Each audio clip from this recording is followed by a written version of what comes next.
How do you make comics without all the frustration, without feeling lousy and inadequate all the time? Join me, Jess Rulifson, And me, Tom Hart. on the Terrible Anvil. Each week, we build community and shift our mindset about what it means to make comics and art.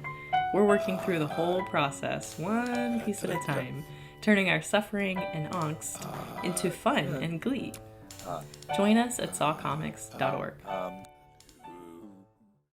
What's up? It's the Terrible Anvil again. We can't stop. It's episode 12. We're talking about a few things, some of which we don't know about yet. A few weeks ago, we had someone ask about burnout, and we had kind of talked about it a little in the episode where we talked about embracing the hard stuff. I think that was an earlier episode, but we'd love is a strong word. We'll revisit it.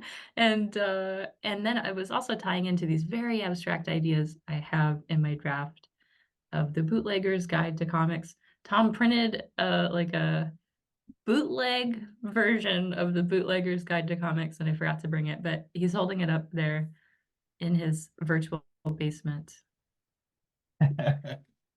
Yay! And the back is like super pixelated. I showed my husband and he's like, why does it look like that? I was like, look, don't worry about it. It's an early draft. So that was really fun. So thanks, Tom, for sending me that. It came yesterday in the middle of this rainstorm. It seems like everybody is having right now. But let me talk to you really quickly, paraphrasing these strange abstract ideas I had. And I'm trying to find the best version I have because I wrote it a few times. So we have a pre-cap in the Comics Flow and Publish group on the Saw Mighty Network. If you're a member there, you might have seen it. So as I said, in classic Anvil fashion, number one, I don't know if this is going to work, and number two, I'm going to do it anyway. And I've kidnapped Tom, and he's going to help us.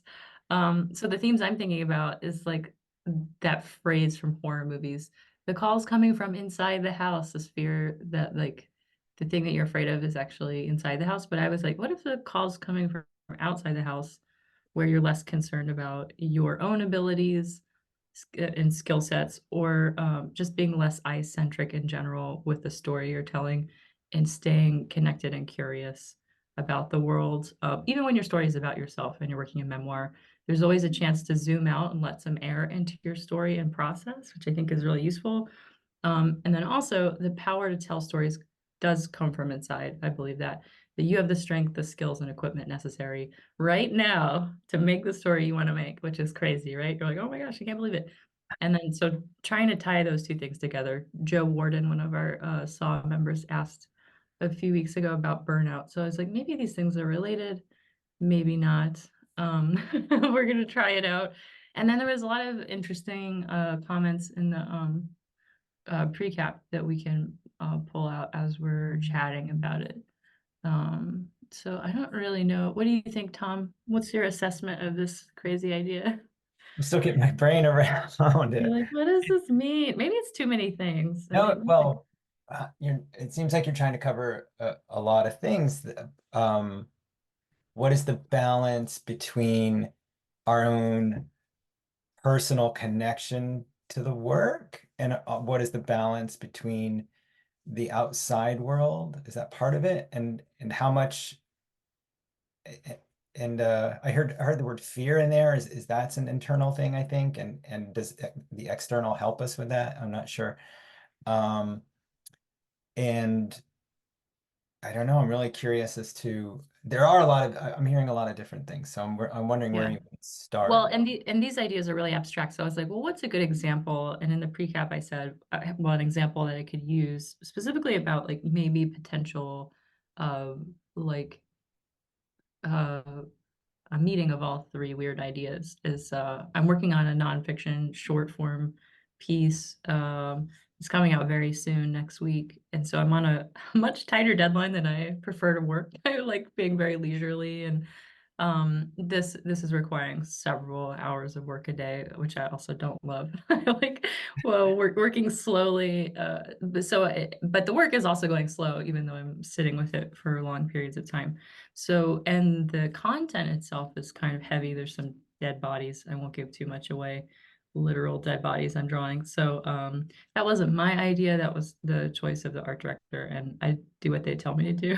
So like I want the money and I want to work with them. So so it's not the most fun. I would say that's fair to say. But I'm leveraging my skills as a visual metaphor maker, and I've decided to draw a lot of roosters. I can't tell you about the plot. And then I Gosh, was, what's that? you're really making us curious though. Wait, dead bodies and roosters? You only have to wait. It's due so soon. You only have to wait like less than a week. Like this time next week, I'll be like, like hopefully it'll be done and I can share it. And there might even be a link for it. But there aren't, I think there's a brief literal rooster early on in the comic, and then I was like, maybe I could make that into a metaphor about these kind of power dynamics that the journalist is talking about. And I was chatting with Jeannie McCorney in the alumni group on the Saw Mighty Network. And she was like, didn't you do a comic about chickens? And I was like, I did. I totally forgot. And I drew this like really awesome rooster. And I was like, I could borderline steal this from myself because I already did the work. And yeah, I'm just noticing that roosters are really fun to draw. So my question is, what's your chicken? What keeps you clucking?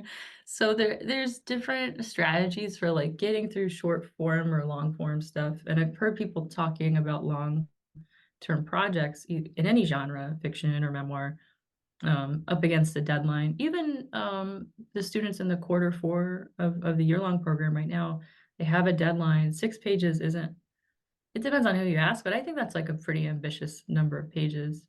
Um, that takes a bit of time to get the story to flow across each page, but also to connect page to page. So that can feel like something that needs to be sustained. And there's so many different things that happen in the creation of a comic. So I feel like it's applicable to different genres, but it's famous. I feel like a lot of the memoir students are like, oh, this is hard. Hmm.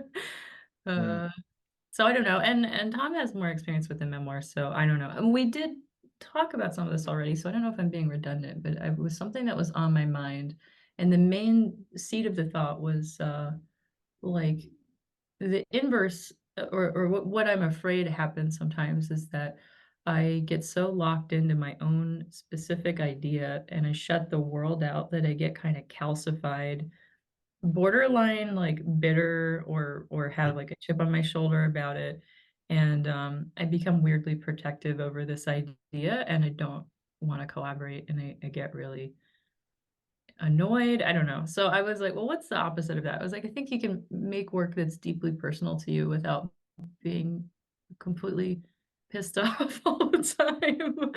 If you can, I mean, maybe it's fine if you're mad all the time. Like a lot of people are. I just find that I don't do very well when I'm angry, like for long periods of time. I find it to be very draining. Did, did you have a chip on your shoulder about this piece you're working on now before the rooster arrived? I don't think so, but I will say, like, sometimes I feel afflicted by the desires of art directors. I'm like, oh, they want me to draw what? Oh, I'm so long suffering. Like, none of what we're doing, like, no one's forcing us to make the work that we want to make. But also, we don't have to force ourselves. Like, I don't think it has to become a hostage situation. We can still make the work we want without uh, being angry at everybody or angry at ourselves, or I don't know. I don't know, Tom. Am I just digging a hole? Is this the end of the episode? This is like the Yeah, shortest episode of Anvil. We're like, well, that was cool. Bye.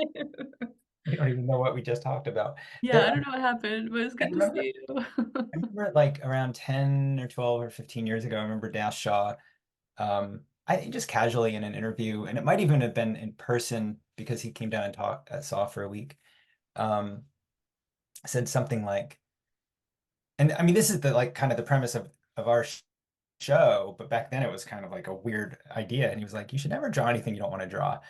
And I remember people saying like, whoa, did you hear what Dash said? Like, but also he demonstrated it in his own comics because his comics, he would do these massive books, but you could tell when he was like less interested in drawing something, quote, properly. And he would just like breeze through some of the drawings. And a lot of them were kind of casual. And his style, he has many styles, I think, but one of his styles is like you can tell that um he's creating a language on the fly, and that language is really loose. I'm thinking particularly of um uh New School, the book is called. He's got a bunch of books out. Mm. Um, but the language is really loose. I mean, the visual language, the drawing style is really loose, and you can tell that he's just trying to get just it's not even it's so hard to describe. He's not even just telling the story, but he's also very clearly not overly going to invest himself in making you believe in the structures, the visual, that like, the architecture of this building or the field that he's drawing, or even the people's position next to each other and things like that. He just was anyway, it's very clear. And so when he taught, one of the things, he was the only person I ever saw do this at SAW. We had a lot of people do week-long workshops. He had everybody buy a 500 page ream of paper, and by the end of the week they had to have a drawing on every page. And that really forces you to be like, oh my God, how do I not get precious about these drawings, and how do I find some energy? Maybe that's what we're looking at a little bit. Like, how do you find that energy to keep going when you got a lot of resistance, right? And Mhm. um and so I wasn't there for that whole workshop, but I suspect that there was a lot of chicken drawing going on. But by the end, you know, I suspect people were like, "Oh my God, I'm only on page 125 and I've got 375 to go. I better just draw some chickens or whatever." Um, that's a different deadline and a different kind of expectation than the one you're talking about with a short piece for an art director, but it happens in our own self-directed stuff too. And it's true when you talk about, I'll talk about memoir for a moment since you brought it up. We had a memoir roundtable and here at SAW just last week, and it was all about trauma and pushing through when things are hard. And a couple of the panelists said, "Yeah, I hate drawing. I hate drawing." And nothing I hate worse than drawing, And even Tessa Hulls was like, "I'm never going to do this again." But, Tessa did a fantastic book. Um, uh, the point being is that it is hard, and probably will be hard if you choose particularly hard subjects. It's probably a rare creator who's going to tell a nonfiction or memoir that has some dark stuff that's going to have fun drawing chickens doing it. But I would definitely welcome that. And I mean, in a way, my memoir was lucky because I drew the spirit of my daughter a lot, right? And it sort of kept me going. And it was a weird, weird, weird, hard time. But I didn't draw the dark, hard stuff. I drew the the more positive dark stuff, Ooh, for I lack like of a better word. Um, and I was thinking about it on that memoir call that we had, that there's a lot I left out, and the stuff I left out was the stuff that would have re-traumatized me and made all of my readers miserable, which for a moment was what I wanted, right? For a moment, Yes. I was writing that memoir, I was like, everybody's going to experience the suffering I experienced. And I was Yeah. like, what the fuck? That's not right. I don't And think we do it to be mean. I think we're like, do you see? Like, I think it's that Nick Cave desire for connection quote that you posted that we might be able to talk about later. yeah, But like, I don't think it's coming from, I mean, maybe it is. Maybe part of us is mad and like, man, I want everyone to feel as bad as I do because that was not cool. And like, yeah, no one gets it and I want you to get it. I right. want you to know how much this hurts. Yeah. There might be a little vengeance. Yeah. Yeah. So you can make art with a vengeance and art with anger, but like I don't know if it's a sustainable practice if you do it forever and ever. And maybe it is. I find that I think it makes my work worse if I get to that place. And it's okay to be in that place, but I don't know if it's a sustainable ingredient. We were talking about a major ingredient is fun. Not to sound, I hate to sound so Pollyanna-ish about art making. I'm like, draw chickens, yay. But yes, also that, please do. Like, what is your chicken and run towards her. Um, I think I got an email today from this songwriting group, the leader of the songwriting group, who actually has a very interesting connection to comics, but we could talk about that some other time. And it was a good email saying some of the things we say, which is that you're not going to get your projects done. You're not going to get stuff done by just wanting to. And you're not going to get stuff done by discipline because discipline's this kind of fake thing that we don't, that sort of bums us out in the end. But what works is deadlines, accountability. I forget the third thing, Mhm. and joy. And I love that joy was the part of that. Um, and so, yeah, right? Joy's the Yes, chicken. The chicken's joy. yes, Okay. yes, So we're still on the yes. same page, 17 minutes in, and we're understanding each other. Thank God. Sometimes you have an idea and then you say it out loud to like a very good friend and you're like, right? And they look at you as if you are you are really out of it. And that could be its own thrill, but I am so relieved because Thomas agreed to do this with me and I was like, let's do this on a live recording of some of my weird thoughts from this Google Doc. Totally, totally good, right? Yeah, and I don't want to get too philosophical, but we have to well, in another animal metaphor Tom has, going in for the snakes. Can we go in for the chickens? Can we go get the chickens? Go get your chickens, Tom. You said, did you have chickens? Or I'm thinking of other people in Gainesville with Yeah, chickens. no, I never had chickens. Our friend Anna has chickens. Yes. Um, well, it's true that, I don't know if we're actually going to talk about burnout, but I've mentioned often on this podcast, I might as well keep saying it that I haven't drawn in nearly a year. That's actually not true, but it's mostly true because I've been writing songs, but partially because I was like, what the hell are comics for? Why am I doing them? Am I burned out? Um, but what I'm trying to do is find I'm actually trying to find that balance between like snakes and chickens or between joy and like some sort of emotional depth. I don't know. I can't figure it out. But I know that the direction I was heading was like, oh, make work that you're not interested in because sounds important. And that was Yeah. definitely the direction I was heading in. And that's when I stopped and I was like, I got to do something else because that's a terrible idea. Yeah, and we talked about the some of the things you were talking about, like deadlines, accountability, and joy. Some of that's related to setting goals and feeling the thrill of hitting that goal. Tom had a conversation earlier this week with Elise Dietrich, who's one of our SAW mentors and teachers and fabulous cartoonist, delightful human being.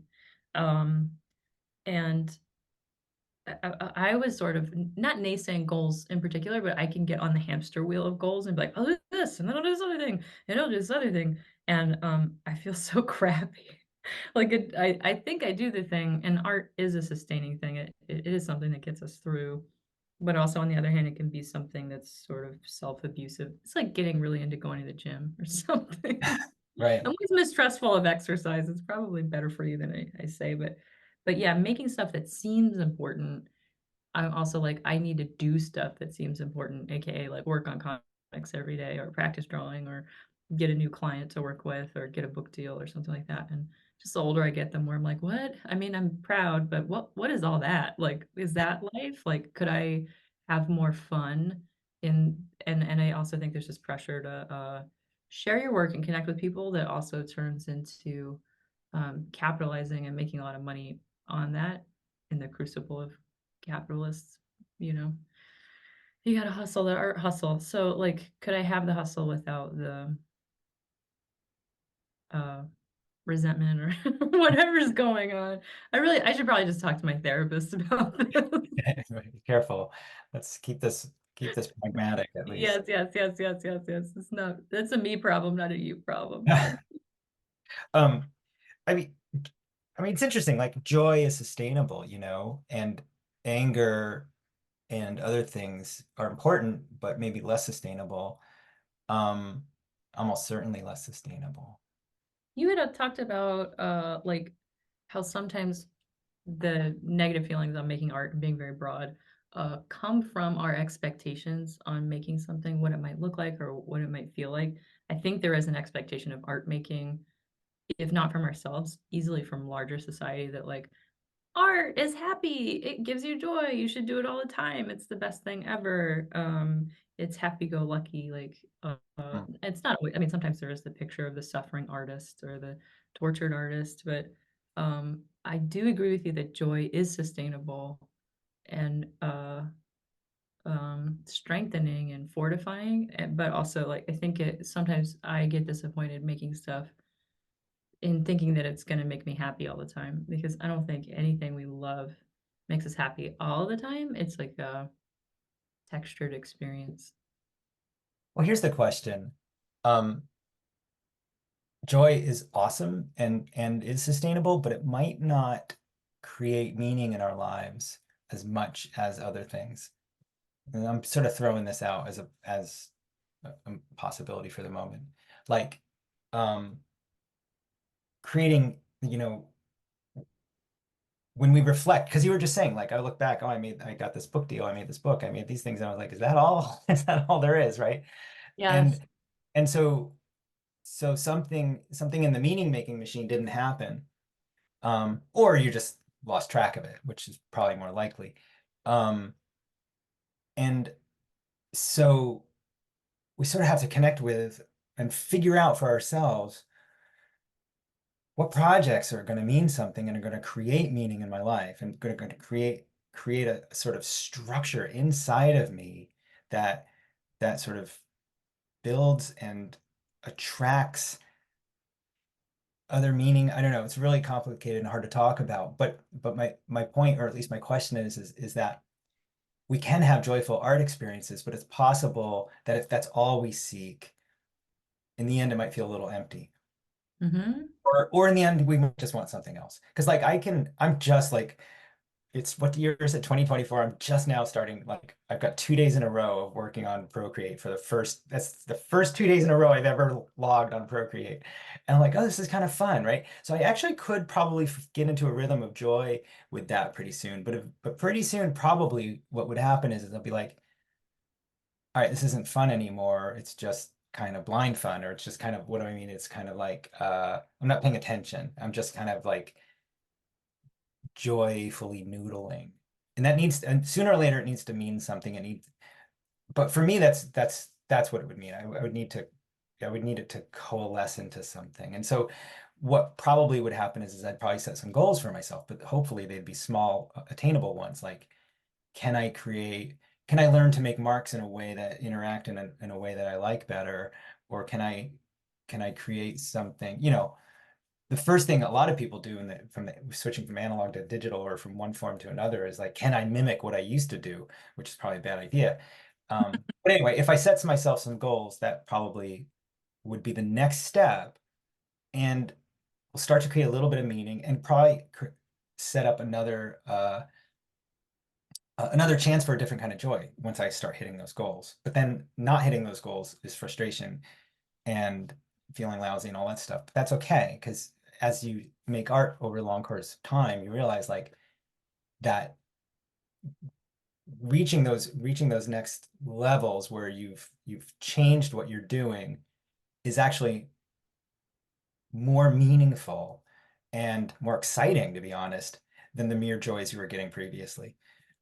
So anyway, so sometimes you got to work through things and struggle a little bit and set yourself a goal that's a little bit out of reach in order to get yourself to a point where you're actually attaining something that's meaningful for you, that turns you into a different person, really, in some ways. Mm.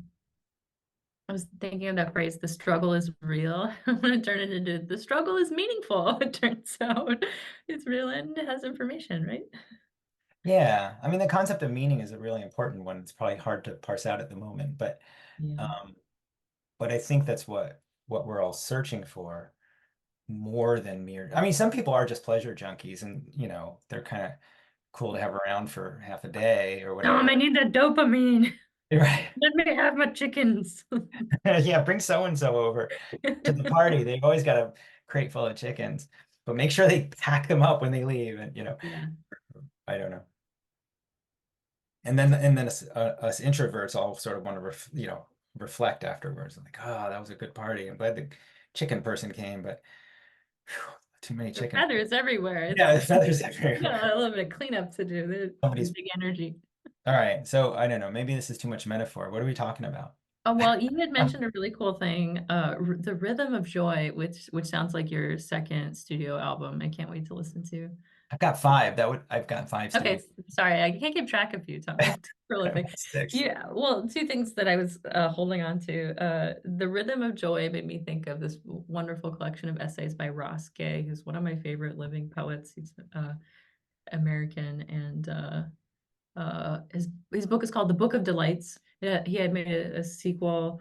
I think it's called More Delights or something like that. And then he's also written other things too. But it's about radical joy through the lens of like maybe even like radical Black joy, which is like something that wasn't super popular a few years ago. And so I wrote this book about how happy he was amidst like this national grief about like George Floyd and a lot of other things that were happening. Maybe, and I think it was pre-pandemic when he started writing these, but he tasked himself with a small, attainable goal, as Tom said, where he wrote a little vignette every day. And he would keep notes in a journal and be like, oh, I can riff on that. Oh, I talk about these flowers. He's active in food justice in his community and has a community garden. So he often writes about plants. He's just a really fun writer. He writes about like a basketball game with a pal or traveling to a different country. He has a great essay about traveling with a tomato plant in an airplane, and it's one of my favorite things. It's so good. So I was like, wow, what a great structure, and it is, as you might imagine, a delightful read. I highly recommend it. But yeah, the Rhythm of Joy, getting into a sense of expectation that joy is a part of your routine, but also he talks about some of these really, really dark things that people have to live with, particularly um, a man of color in America. Um, and so it's not joy with like it's just joy and everything is fine. So that's what makes it sort of like radical and beautiful is that it's both and it's this appreciation of the good stuff right next to like the worst things that he can recall. And I think that was a way to like balance it. I didn't feel sneaky like it was a Trojan horse where he's like, I'll get everyone to read my trauma if I talk about flowers for long enough. Like he wasn't doing that. But there was a little bit of acknowledgement of it. And then when that book came out, he did get some criticism. Like writers were like, "Well, what right do you have to be like happy about anything? Like, what's your deal?" Like people were resentful of his joy. Like I was like, really? Like I heard him give a reading for I think it's called Inciting Joy, might be the sequel. He gave a reading with that, and he had an essay about like people being angry about that. And then he writes about his anger too. So it's really, I don't know, it's like useful and profound. But I like that idea of a rhythm of joy. Like, oh, it's just part of, life, doing life, making art. And then the other thing you said that I was curious about was I haven't drawn in a year. Am I burned out? Which I'm like, maybe I think am I burned out is a question I am starting to hear more often. And I live with someone who works in healthcare. We both like look at each other like like we're little crispy husks of what we were 5 years ago. We're like, what happened? And so sometimes I don't want to whine. I mean, I love whining, but I don't want to whine too hard about how hard it is to make comics when my husband comes staggering home and he's like covered in body fluids and talks about keeping people alive. I'm like, I can't find my favorite pencil. Photoshop crashed. I don't know. I know you should be comparative, but yeah. So I think that's my point also about like staying engaged with the world. Acknowledge what you want to acknowledge about it, but also like zoom out and relax. Like, I have one of the guys I interviewed for the graphic novel where I interviewed veterans. He's a Marine, and at the time, I think he had two or three little kids, and they were having some disagreement, 5-year-old, 4-year-old disagreement. He just looked at them and in a nice dad way, he said, look, nobody died. Like, and he meant it. He was like, it's fine, nobody died. Like, next topic. And they were like, what? Like, like it was such this binary scale of like, don't like not that's not something you need to worry about. And sometimes my husband's like that. He's like, that's if it's working, don't mess with it, is kind of his motto. Don't mess with things that are working. It's fine. Keep going. But what if it's not working? Or what if you've like the work's good, but you feel bad? I don't know. So we're kind of like, am I burned out? How do you find out? Tom, can you take a BuzzFeed quiz to find out if you're burned out? And then, Well, I'm not, because I have found so much joy in writing songs for a year. It was just delightful. And I'm trying to constantly, I've been trying to do this for 30 years, balance the um the joy I do experience in making art and the belief I have in art at all. Like I believe art, for some batshit reason, I believe art is like the thing we're best at as humans, and the thing that means the most. And I really can't justify that, you know, so that what I try and balance that with, and I've never been able to, is is helping people in need, um, being part of collective action for change. Um, I've always slipped into the side of art making more, but I've always believed that I should be doing advocating for change, and being a part of larger missions to make the world better. And so to some degree, I think we're creating a dichotomy, right, between joy and whatever else is is the stuff of life that isn't joyful, right? And so um, related to that, and also maybe it'll go back to what I was just talking about, is I remember being at a party with Joe Sacco a long, long time ago, um, uh, after Palestine, but probably also after some of his Eastern European comics. But all of them were like visiting war zones and dealing with people in suffering. And he'd actually just returned, and this was a party in Queens, and he was dancing like a crazy person. It was so wonderful. And I was like, whoa, Joe's allowed to dance? Like he lets himself dance at a party, and he just got back from a war zone or post war zone, or oh, I gotta think about this a little longer. And I mean, it's like been 25 years. I'm still thinking about it. I'm like, oh, you know, but so and people dance in war zones, you know? And when the war started in Ukraine, beautiful, I mean, I hope things are okay. Still, at least for this particular group of people, but I mean, there were streams coming in of people playing music in the basements that they were staying, that they were hunkering down in, for some weird reason, I found that to be the most moving thing, even though there's so many people suffering and there's so many people struggling. For some reason, the people that were making art in the midst of all of this, or at least trying to find collective joy, because that's what that particular art was, music and dance, moved me so much. And you know, I can only resist my own wiring so long. I mean, I was really, really, really moved by that. And I want to create a world where we're all allowed to have that kind of expression and that kind of joy. Bothers me so much when there's so much uh working against it. Um, when did joy become illegal? Not cool. right. Well, I'll tell you, let's see, the birth of capitalism I know in this is like the most 1200 and I, anti-capitalist podcast. We should call it the anti-capitalist cartoonist podcast with Tom and Jess. no, I mean, A mug full of gin. That's coffee, right? Okay, just checking on you, Tom. yeah, no, no, it's not. It's too No, early. tell me more. Tell me more. I want to hear it. Well, but I mean, I don't know enough about. I can't really talk about capitalism that well, but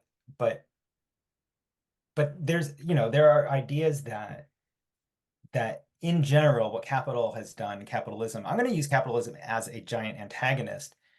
I wish, um, although it's always serves people in power and they love it and they love that they can blame capitalism too, and they don't really have to take any responsibility for themselves. But nonetheless, capitalism tends to uh, limit connection. That's important. It limits connection with people. Um, it limits, obviously it limits public spaces. Um, even in social media, right? They've given us capitalism, has given us this glorious public space. They've given us Facebook and Instagram and all these stuff, and they're gloriously public, and anybody can join in, and we all and but it is so bound by their rules. Anyway, why are we talking And about we're capitalism? kind of like separated from each other via the algorithm. Like if I Totally, totally, totally. share, Why are we talking about this? We should be talking well, about comics and art. just to plug our Utopia Digital Society, Saw Comics. What's our website, Tom, where people can go on the Mighty Network? Is it Allcomics.org. I hope somebody edits out that whole capitalism bit, because this is no, you can't ask Meg to do that. They do enough. right. So, but um, but all right, I'll connect it really, really fast and just say so much of our, and I've said this before, and everybody knows it, and everybody says it. So much of our expectations about like what are we doing making our how do I make it? What is it good for? It comes from these cap precepts. You know, we know what a book in the marketplace looks like. Therefore, we must be capable of such a book. If we're not capable of such a book, we we're bad people, and we're not bad people. In fact, people is a pretty broad definition, which is extremely limited when you only look at marketplace kinds The of. inverse also is like, what if you are capable of book? You make such book and you feel bad. Like we talked about, I Oh made yeah, a well book that's and going to now I happen. feel bad. It's like there's this promise from capitalism that like if you like replicate what it's reflecting at you, that you will have arrived and like leveled up and start to feel better about yourself. And it's a trap. It is a I trap, and you think. know what? All of that is too much work. And you know what's easier? Yes. Buying a case of beer and drinking it. That's what's easier. And at least the beer commercials are accurate and blatantly transparent, you know? Yeah. Whereas the rest of the, like, you're gonna feel good when you do this, and life will Shout get. out to chronic alcoholism. Oh, not that we're advocating for that, but yeah, we have clear results. At least short-term results. Beer Right. makes No, you feel good. this episode's really gone off the rails. You got to pull it back. What are we talking about? Okay, well look, we're talking about all kinds of stuff. That's okay. This is what we're here for. Yeah, so in conclusion, uh well, let me see if I can what are we talking about, Tom? I feel like one of those reporters. I believe I've been taking lots of notes. Yeah, like what do we want from our art practice that's sustainable? I think that's a question we keep kind of mulling over from episode to episode. Mhm, mhm. And what does it look like and how can we serve that vision and still feel good about ourselves? Uh, but also I think by making a sustainable practice, you have to put yourself first without being like maybe egotistical or self-obsessed. Like take very good care of yourself. And I don't think that's something that people do when they make art. We're like, I stayed up, I pulled an all-nighter, 24-hour comic day. I mean, that's amazing, but I have never done it because I will crumble. I will evaporate. Maybe I'll try it. If you do it, I would maybe consider it. But I believe me, I would have like a 4-hour nap that's just like dead, one empty page. It was like this page left intentionally blank for nap in middle of 24-hour comic day. Anyway, there is this thing about stamina where it's like you have to be expected to go, go, go. I mean, that's even true in the capitalist model of, well, like most of us have day jobs, and if we don't, God bless. I hope your retirement fund is juicy and you can keep drinking drinks out of coconuts. I want that for you. I want that for all of us, but a lot of us have a something outside of our art creation and this pressure to wring money out of our art is like, well, that would be good because I have this other bill that came in and cobbling together freelance things and teaching things in my own experience. But I've also had office jobs and a lot of those jobs out there are 40 hours a week or more. And you have to work a lot, a really long time for several decades. A long time. I mean, it's like a lot of our life is dedicated to earning income to sustain ourselves. So I think it's a model that's ingrained, like, oh, I have to do a thing to sustain myself. money wise, but like, could we do something to sustain ourselves spiritually without getting too metaphorical or corny or anything like that? Like, I think if we take good care of ourselves, self-care gets bandied about. Maybe buying a case of beer isn't self-care, but Oh, but yeah, take good care of the things that you're curious about and give yourself the space to arrive at the answers to the questions that you have about your work, uh, outside of this model of it has to be a book on a shelf, for example. Um, yeah, I'm just advocating for like less harm reduction in cartooning. what's funny is I remembered now the third, I mentioned that songwriting group and they wrote the four things like Oh, did you remember the third thing? I remember the third thing I forgot, and it's almost one of the most important things. And it's funny that we've missed that we haven't even talked about it, and that's community was the fourth was it was actually the Ooh, third that's part. your The fourth, favorite. it is my favorite because, and it's also I'll pull up that Nick Cave quote that came today, and you Oh, too, yeah, that's a good because one. because um we don't make meaning alone. Most of us. I think there's some people who get along pretty well alone. Um, but most of us exist in a community. Most of us are trying to believe in that community, especially in with so many odds against everybody in every community these days. Um, so and then within that we're trying, because we are ultimately alone with our own soul or whatever, we're trying to find meaning within that community. It's actually a lot of work. Um, and so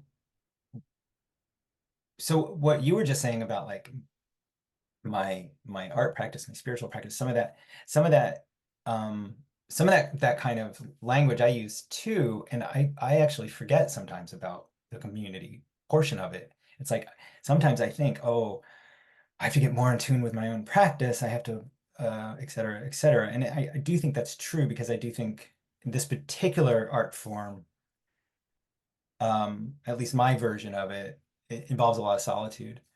Um, but it wouldn't be possible without community. It wouldn't mean much without community of readers and supporters and other um, people working on the same projects. Um, Yeah. That's true. And one of the benefits of like being able to teach at SAW is like seeing student work and then someone has a question and I'm like, I don't really hardly ever know a good answer, but sometimes I'm like, I don't have an answer, but I can talk about how I approach the same thing. I was thinking the same thing, and here's a different project, and this is how I moved from A to B to C, and this is how it went, as kind of proof that like, well, I did it. You could probably do it. You're already doing it. You're headed down the right path. So I like that aspect of community and teaching too. And if I don't know an answer, which is nearly all of the time, I can ask everybody else in the room. Well, what do you guys think? Well, let's talk about this question that the student had. It's exactly the same model we're using now. This is a podcast that's being recorded, but there are people on our Zoom call chiming in. mhm. So, And the thanks. great thing, to me, the great thing about like, what does it all mean? And how do I keep going? And how do I keep that engine lit and stuff? Sometimes it's just the conversation that's the meaning. And like getting to an answer, you just said, sometimes I get asked a question, I don't know the answer, and we talk about it. Sometimes it's just the talking about it that means something. Sometimes Yeah. the answer isn't even that important. It's Or it's out literally there on the internet. yesterday now. I was What? like, "Mom, I have these crazy thoughts." And then we talked about it, and I don't know if we have a clear answer, but I feel so much better that Tom wasn't like, "I don't know, Jess, that's too wild." Like, we did have some acknowledgement of like, "Okay, this is a little weird," but we went for it. So it's like so great to do that. Well, also we've got, 9 or 10 people with us, and we're getting some mention in the chat, and people are um keeping the conversation more alive than you and I are. Yes. So maybe we should be giving everybody a podcast. But so but what I mean is just getting together sometimes and sharing parts of the process, sharing parts of the, there's a word I love and hate. It's a simple word, project. Like I feel like we're all involved in projects and I think we're all involved in the same project, but it's so close to product. It's so close to to a to a goal-oriented capitalist thing. And you know how I hate that I worry about it. Yes. But I do think that shared, and there's something, I don't know. I constantly struggling with humanity's purpose and stuff like that. Um, but I do think that shared projects give give a lot of meaning to our sort of empty souls. But I worry that that's what brought us to the precipitous place we are now in the 21st century. So maybe we should have just back in the cave pre-agricultural days, maybe we should have just done the joy things and not the project things. We should have stayed in the cave. We shouldn't Yeah. have become an agricultural society. And I don't know. Caves and chickens. This is how we're going to get through this era of capitalism. We are we are sort of maybe winding down. Maybe we can sort of come back to Earth. Talk to me about more chickens. Well, um, I don't know. They're surprisingly lightweight. They kind of remind me of cats covered in feathers.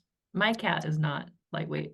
So you can't talk about this metaphor though, where that you brought into your comic, um, uh, where you brought a chicken in instead of drawing these hard things. But Oh, am I oh, so theorizing? so let me clarify. That's a good question. Tom's asking, okay, Jess, you said at the top of the call that you were drawing chickens as a way to strategize a little more fun, infuse a little more fun into the process of drawing this graphically violent comic.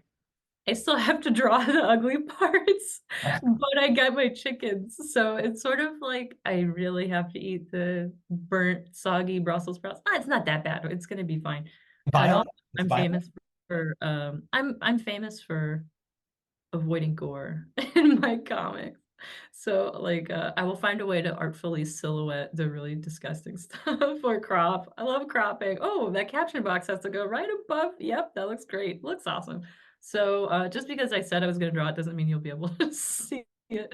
But I so yeah, so if there is a part of the project, the word we hate, if there's a part of something you're working on that is unavoidable, I think that our relation to it, maybe you can't always change your attitude. I'm still going to think that that's gross or sad or be bummed out as I'm drawing those things or thinking about those things, but I can look at other things as opportunities. It's the same thing I said a couple episodes ago about making a comic about the hospital.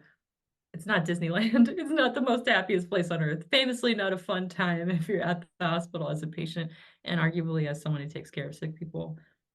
But knowing that about what I think about hospitals, I was like, but what time is party time? Can you sneak in? Like, how do you have fun at the hospital? Can fun be had at all? And it turns out some of the time you can always have a little bit of fun.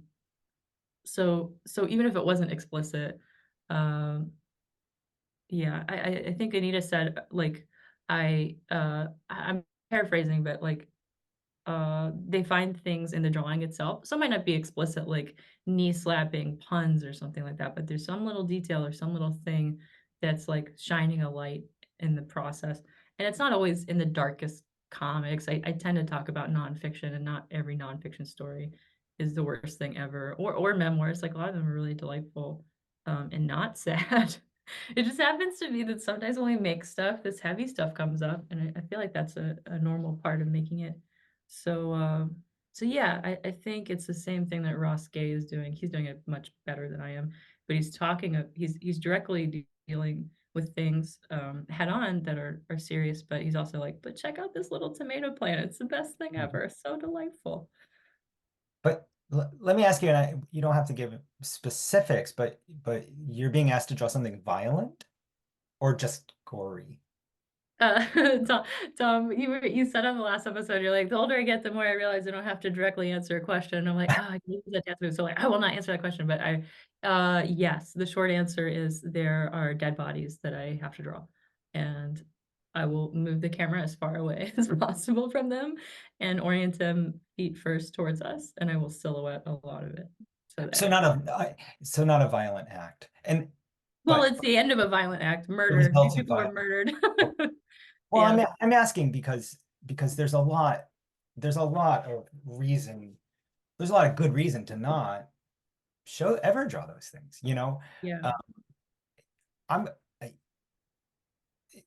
imagery, you know what? I'm gonna talk about something I totally unexpected, but imagery is powerful, and um drawing imagery is a special kind of relationship, and having imagery out there is one we take for granted because we're inundated with imagery.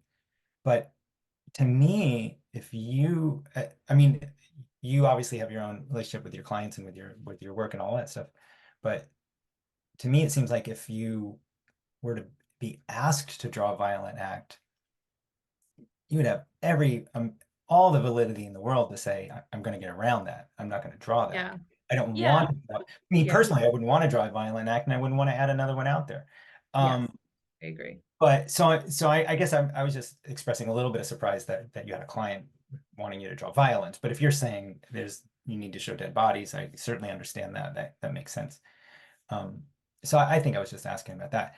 Um, Yeah, it's stuff that came up when I was thinking about it as I was working on this. Like, well, where do I draw the line? And I did have a conversation with the client when we've had meetings where I'm like, I sort of just like put my cartoonist hat on and I'm like, well, we don't really have to draw literal things happening because the prose is saying a certain amount of that already. Could we draw something a little different here? I just try to make it as arty as possible versus like, that's gross, I don't want to. Like, or like that's depressing. Like, yeah. So I think there were moments I was able to like kind of get around it a little bit. But I think because I haven't worked with them before and we're on a really tight deadline, I'm like, I think the best thing to do would be to give them what they want, but zoom out a lot. But when I was reading the script, I was like, do we have to like, why is that their best idea? And it's not that it's a bad idea, it's just I think they don't know that there are other visual opportunities. And they gave you they're the very script. non-fiction-y. They wrote the script. Yes. And the script at times said exactly what I should draw, Oh, right. which isn't always the case. And so when it was like, uh dead bodies. So it's like, oh, okay. Again, I think about black box theater, minimum of props and things like that. I think that was last episode, and how can you through it's all about leading the reader through an experience, right? And so how can you lead them through an experience? So maybe by the penultimate scene or something, they see a series of cloths arranged horizontally on the stage. And they know Hmm. that those are dead bodies, Sure. but all there are pieces of cloth. But you've given them everything to feel and experience those things as the dead bodies. And we have those powers as cartoonists too. I mean, you could figure out a way. Obviously, this isn't the client to try it on, but you could figure out a way to make those chickens feel like dead bodies when you get around to it because you've created a metaphor or any number of things. Or, if you've actually threaded those chickens throughout the story more, then we look at like an empty chicken coop and we feel like so Where grim did they go? because Yes. right, Yeah. we know where the story's been going, and we understand what certain things represent, and immediately we feel it because also you'd have to be good at drawing chicken coops and chickens and things like that so that we get it instantly, and you don't have to point to it and say this is an empty chicken coop where there used to be chickens. um but that's the art that we can train ourselves for, and I know you're good at it, but Yeah. it's like And I, this. I I don't know if like that's a symptom of me just being like straight up conflict avoidant in real life. But I also think like it's just more interesting to like the Hitchcock movies are famous for not ever showing the Right. thing, but you see aspect to aspect, Right. panel same panel transitions, but film transitions, screen transitions or scene transitions where something happens and then another thing happens and you're like, oh, this thing that they're not explicitly saying is the thing. Or if there's a scary movie and you never see the monster or the violent force. There are other opportunities where you do confront the thing and you see it, like Alien or Aliens, which I think is the funniest title for a sequel. And just pull it up while you see it. Our sequel will be called The Terrible Anvils. I mean, there's two ways, and I think this is pretty obvious to people. There are two ways in which a sort of monster movie can go, or a horror movie or something. One is the one where you never see the thing. You're frightened of it constantly. You're bothered when attacks happen. And that's the one that really stays with you and keeps you up at night and things like that. And then there's the other kind of movie, like my daughter and I and wife, we all watched The Meg and The Meg 2. And we're just there, like, show us the monster. Show us the monster. Come on, show us the monster. Sometimes you want to see it. Right. That's all you want. That's like all you want. I don't want the suspense. I want the monster. Give me lots more. Right. Well, Right. and sometimes you can feel toyed with if it's a cloying kind of suspense. So you have to I think you have to have a lot of empathy for your audience and not be an asshole, for lack of a better phrase. So the call, wait, what was coming from Oh, inside? yeah, full circle. The call is coming from outside the house when we're talking about horror movies again, which I never watch because I'm a big weenie. But anyway. All right. Well, somebody can tell me Oh, at a later speaking of date. Paul, is this one ending soon? What a world. I'm feeling burnt out, am I right? Did we even talk about burnout? I don't know. What happened? We can again, but I think we at least talked about the energy to keep going to some degree. And This went better than I thought it would, Tom. oh, geez, Jess. All I'm right. putting that in my 4-star Yelp review of this podcast. It went better than I thought it would. It's really not bad. Um, it's been a great chat too. People are going in the chat, and we'll make sure that gets archived and included. Jess, what's what's on board for next episode? Oh, so I was gonna just say thanks for being part of my rhythm of joy, Tom. You're a delight to chat with. Okay, so my promise for next week. This one's pretty good. More brass tacks. Episode 13, The Lazy Cartoonist's Guide to Developing Your Own Elegant Style. What do you think? Does it have to be elegant? No, but I had to put a word in there to make it, sell it. We gotta sell it to our audience. We gotta make some money. Well, I'm pretty sure this podcast is losing money. I don't know why we're doing this. I'm definitely losing money. We're anti-capitalist. I Let's can tell lose you money what. together. Um, yeah, well, it doesn't have to. I mean, it should say how to develop your own marketable style. It doesn't have to be marketable, but I think some people are curious. What is my style? What medium should I go for? How What to is make $1 million with your style. Sorry, go ahead. Yeah, we really should like oversell it, overpromise and underdeliver. That's how the YouTube is. Continue watching this 15-minute video. Yeah, and then we'll get Meg to Photoshop abs on us, and we'll talk about how you can like increase your, I don't know, whatever BMI percentage to be more muscular, whatever it is. Anyway, Jim's leaving. We have to get out of Yeah, here. we're leaving. Okay. All right, Jess, great talking to you. And I appreciate this chance to sort of get at the bigger things in life, and maybe we're making meaning with this podcast Yeah, that will understand months or years later. years from now, at the very least, or maybe at the most, where we maybe fostering community that was already here this whole time. Single tear. And next week, something about style. Okay. Style. What is style? I don't know what it is, but we'll talk about it next week. Thanks, everybody. Bye, guys. Thank Bye. you. Thanks for joining us. This has been a production of the Sequential Artists Workshop, or SAW. You can find us on social media at Comics Workshop and online at sawcomics.org. You can hear about our many courses at learn.sawcomics.org. SAW is a nonprofit and supported by people like you. Learn how to make a tax-deductible donation at the donate page of sawcomics.org. You can join our free community of comics explorers at members.sawcomics.org. Thanks so much for being here.